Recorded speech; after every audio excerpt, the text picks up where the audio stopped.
Are you constantly falling off your healthy dietary plan from all the stress and overwhelm attached to meal planning and shopping and cooking? In this video, I'm going to share my system around healthful meal building and helpful hacks for improving your consistency.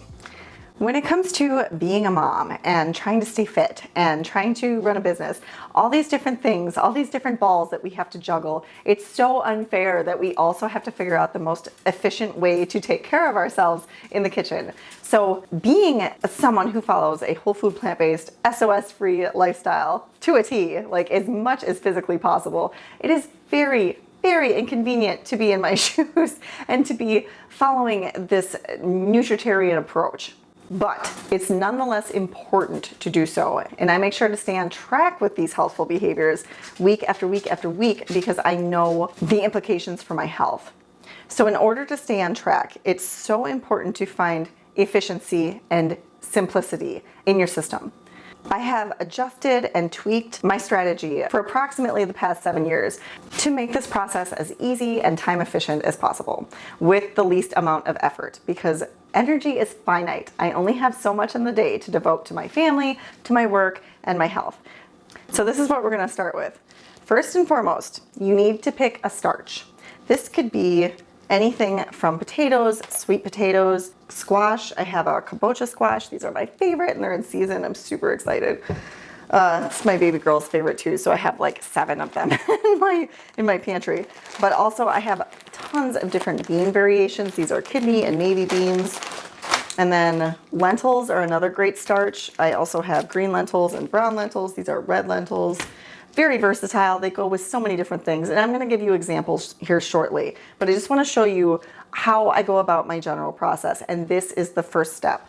So there's also whole grains. So I have sorghum, millet, teff.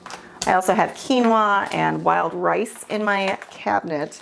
You will always find a similar variety of these things in my pantry. Different kinds of potatoes, squashes, and whole grains and some kind of legumes. I'm not particular about which one I use on any given day. I just try to vary them from week to week to make sure that myself and my family get a variety of nutrients. So the starch is super important because it's going to provide the bulk of your calories for each meal. This is also what's going to keep you feeling satiated from one meal to the next, so you're not finding yourself hungry an hour after you finish a meal. And if you enjoy intermittent fasting or time-restricted eating like I do, then you know those long hours between your last meal and your breakfast the next morning tends to be kind of difficult if you're not getting enough starch from day to day and meal to meal. For the starches, it's also really important to keep in mind the prep time. These are going to take longer than anything else that you cook.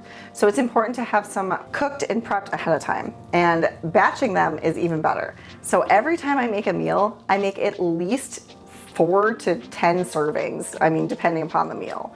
So I can live off of these and my family can live off these meals day after day after day without a ton of extra added effort. And no, I never get sick of the monotony because I just enjoy healthful food. There's no sense of deprivation or lack. It's just delicious, wholesome meals.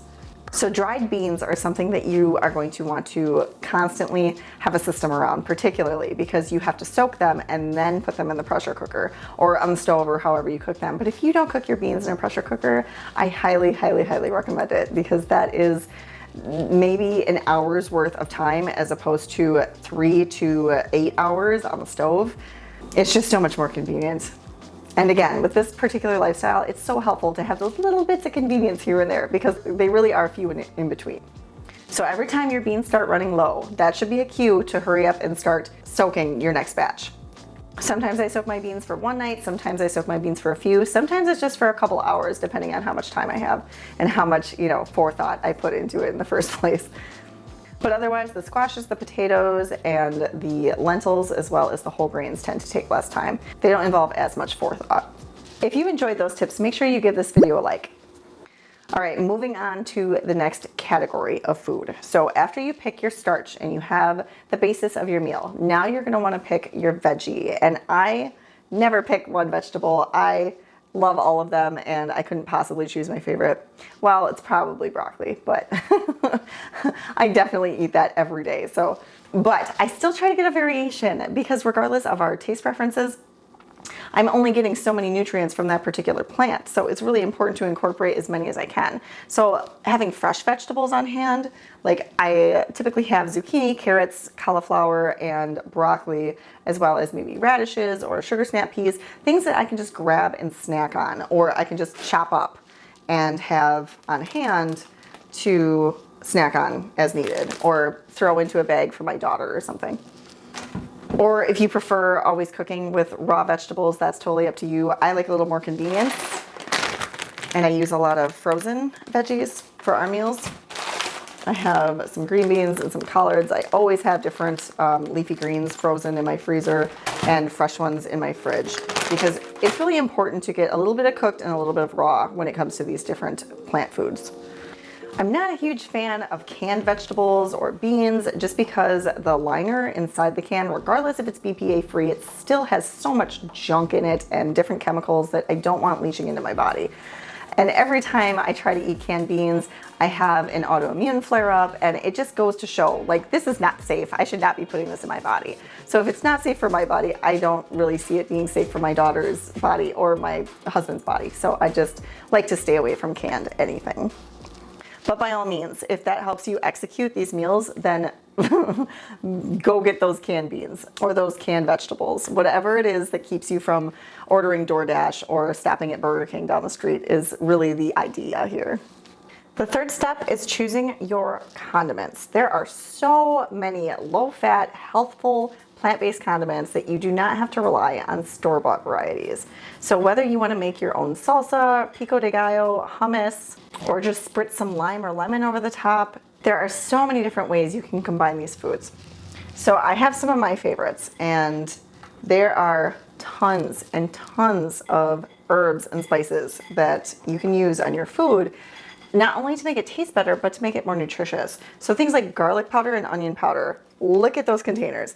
That means I use these a lot, and for good reason.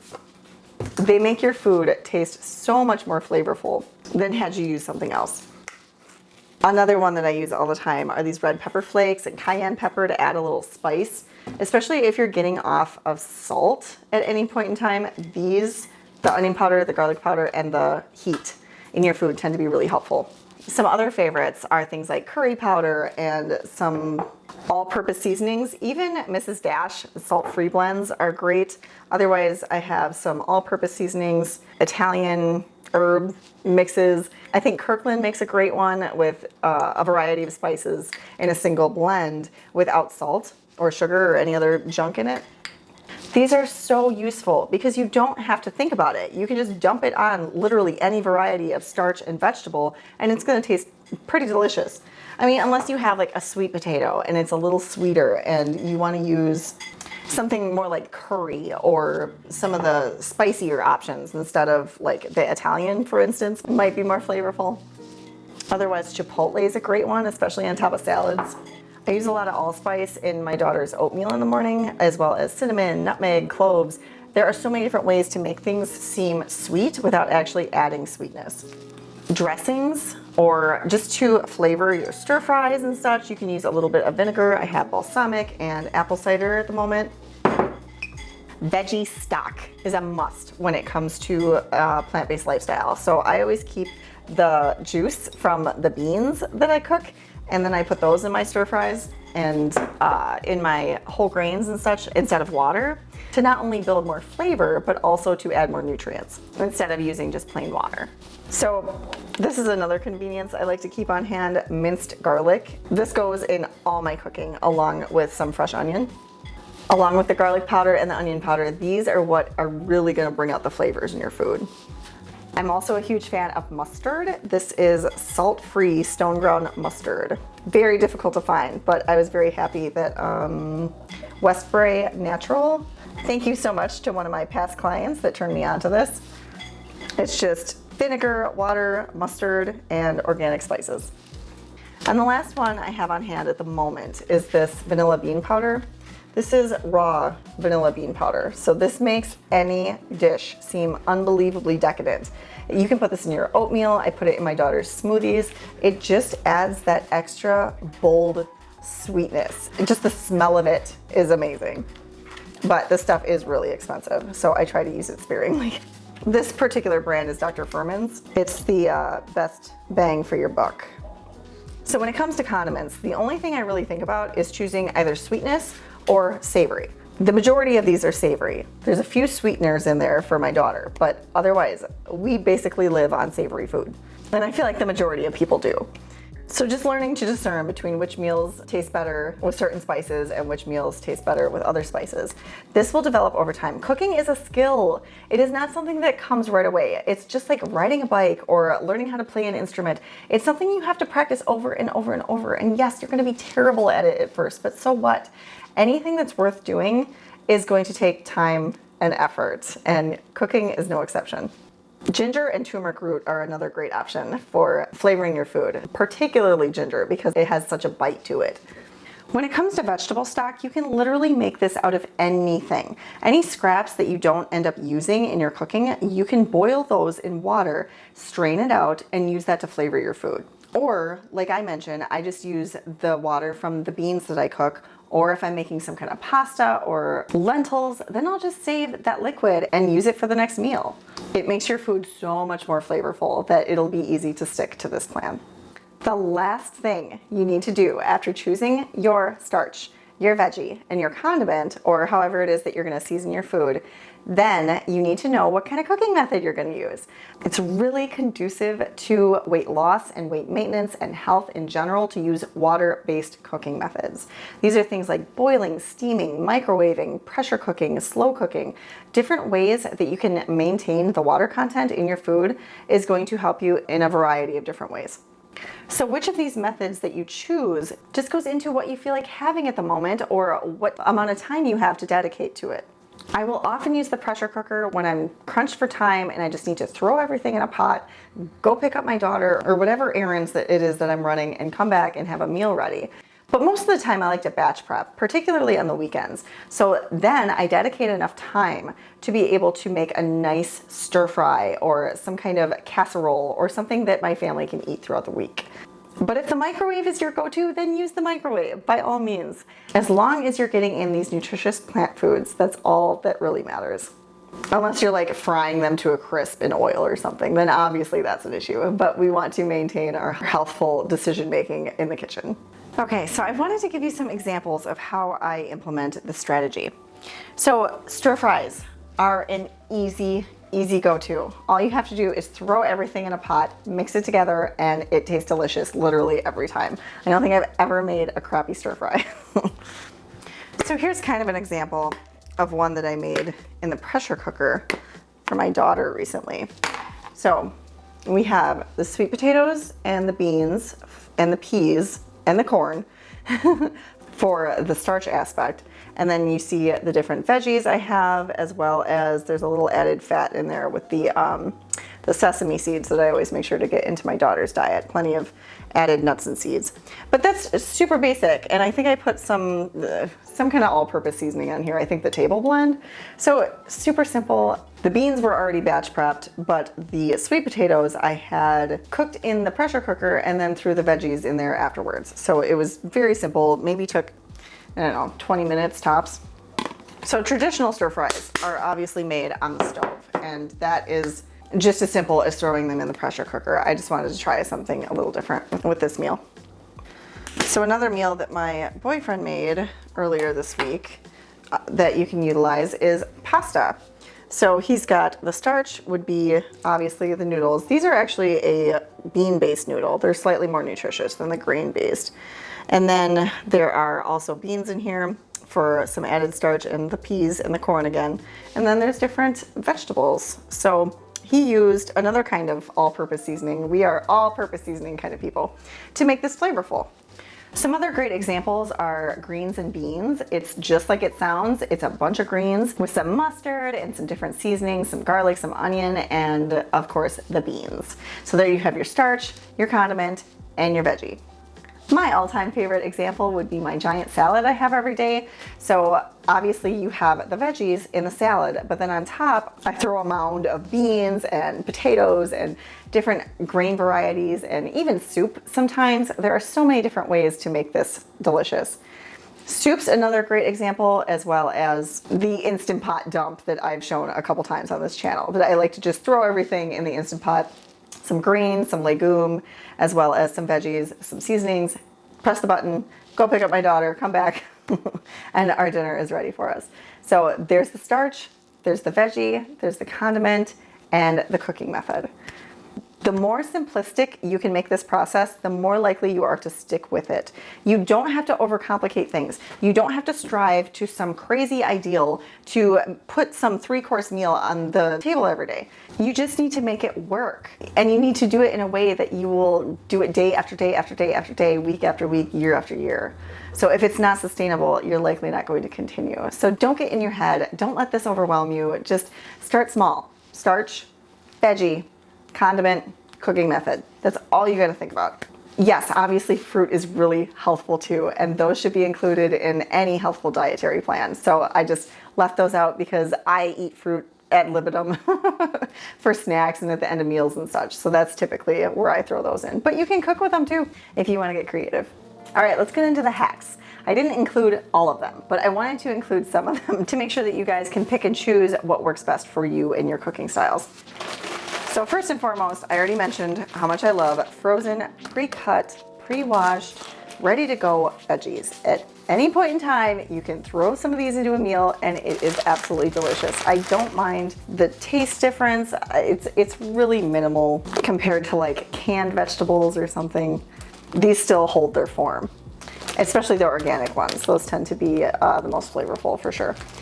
But also just pre-chopped and pre-washed veggies in general. When I make my salad, all my greens are pre-washed and not pre-chopped. But if I'm already doing all the chopping, I don't want to spend time cleaning everything first. So cutting out that half hour of my life every week is fantastic, so I can focus on more important things, or things I'd rather be doing, I guess. I also use a ton of pre-chopped vegetables when I'm on vacation. So if I don't have a knife with me and a cutting board and it's just totally inconvenient, anytime I'm out traveling, I'll just go ahead and splurge on the convenience of having those pre-chopped vegetables. Anything to get my veggies in on a regular basis. The next hack is just to use those canned beans or have a system around prepping and maintaining your dried beans. So as I mentioned, the second I notice our beans are getting a little low, I'll throw a new batch in the fridge, soaking in water to make sure that those are ready the following day to make new ones. Religiously, like this is ingrained in my behavior now. So you might forget it a little bit in the beginning, but soon you'll pick up on it, no problem. But also the canned beans. I'm sure not everybody out there has a reaction to them like I do, and if you're only using them once in a while, I'm sure your system is very efficient at detoxifying anything that's going to be contaminated with some sort of chemical leakage into the food. So we don't have to be perfect 100% of the time. Our bodies are very capable of managing a certain toxin load. Another hack is to add onion and garlic to all your dishes. Every savory dish should have these components in order to make them flavorful and nutritious. You really cannot go wrong with any meal that you make if you throw these two ingredients in, whether it's the minced garlic or the roasted garlic or garlic powder or onion powder or fresh onions. It's all going to taste delicious and it all has a slightly different flavor. I also mentioned making homemade broth for additional nutrients and flavor. So again, you just take your scraps, you boil them up on the stove, and you strain out the material and keep the liquid. And pour that into any rice that you make, any beans, as well as your stir fries and such, casseroles, soups, any of that. It really makes a bigger difference than you think.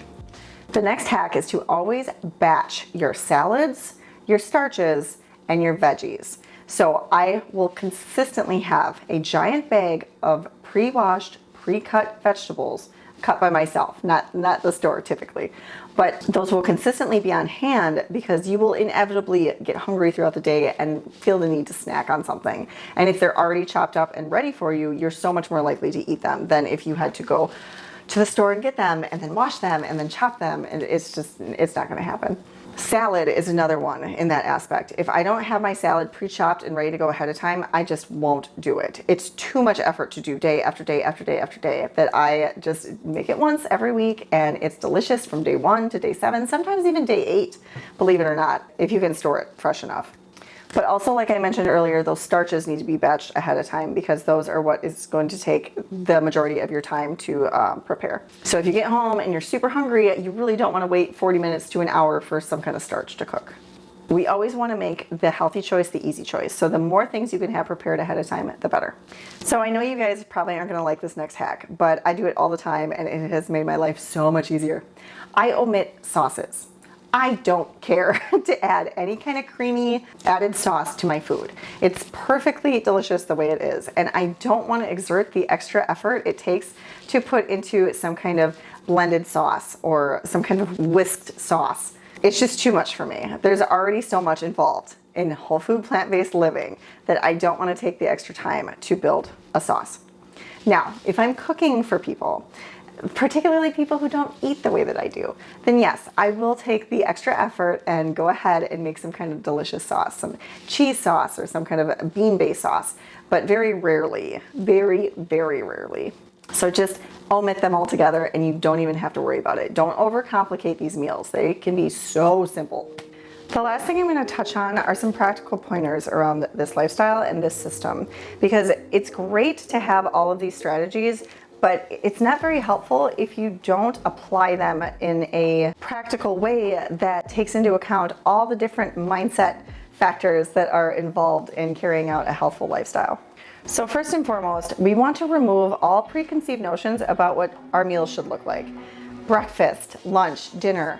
You don't have to eat 3 meals a day. You can eat whatever it is that fits into your lifestyle that you can maintain and that is obviously healthful for your body. Typically, I eat 2 meals a day. Sometimes I eat 1 meal a day. It just all depends on my schedule and how much physical activity I'm doing that day and how hungry I am. We don't have to eat according to a specific societal standard. You can listen to your body and follow suit. But with that said, keep in mind that you don't have to make breakfast look like a traditional breakfast. It doesn't have to be some kind of tofu scramble because you used to eat scrambled eggs, or it doesn't have to be oatmeal with fruit because you always have something sweet in the morning. You can have savory food in the morning. It is actually my favorite thing about my day is breaking my fast with raw vegetables. And I'm not suggesting that that's for everybody. That's for very, very limited amount of people. I'm sure, but nonetheless, just try it. You might like it. It's actually so much more helpful to start your day off with something savory anyway. But also what a typical lunch or what a typical dinner looks like. Most people in America will eat a giant meal for dinner and usually skip breakfast and have a tiny little lunch. That is the total opposite of what we want to be aiming for any kind of health or weight loss or weight management diet. Dinner, if I have dinner at all, it is the tiniest meal of my day and it consists of mainly vegetables. We don't need a ton of calories right before we go to bed at night. So just take these ideologies for what they're worth. It's very, very flexible. You can do what you want with your lifestyle. I also want you to consider eliminating expectations around creating these elaborate recipes. The system I share in this video is unbelievably simplistic. There's 4 steps. There's not a ton of recipes involved in those steps. After you get a feel for the process, you don't need to look at any recipes unless you get rather sick of whatever it is that you're consuming and you want to try something a little more exciting. But for the most part, I don't use recipes. I actually can't stand them. I would so much rather just eat a plain sweet potato and some broccoli than eat some elaborate 4-hour meal that I wasted all of this money and time, creating. I like to be frugal and economical and efficient. That's what's best for my lifestyle. And this goes into my next point, to regain perspective. Why do we eat in the first place? It's not for recreation. It's not for comfort. It's not for fun. It is for nourishment. So the more you lead with nourishment versus flavor and excitement, the more you will maintain this healthful lifestyle and the easier these meals are to develop. When I think about a meal, I don't care what the flavor is per se. I care about, okay, am I getting this nutrient? Am I getting that nutrient? Is that particular item more helpful than this other option that I have? And if I had that yesterday, I try not to eat it the next day. I can get plenty of variety. So it's all about nourishment in my mind when I'm building my meals. Obviously, it has to do with flavor too, but on a much lower degree. I really hope that this video allows you guys to stop overcomplicating your whole food plant-based system and just create delicious, nourishing meals, as opposed to trying to make your meals look like your old standard American style meals or trying to make them far more elaborate than they need to be. Simplicity is going to be your friend, no doubt. All right, guys, I hope you enjoyed this video. I'll catch up with you in the next one.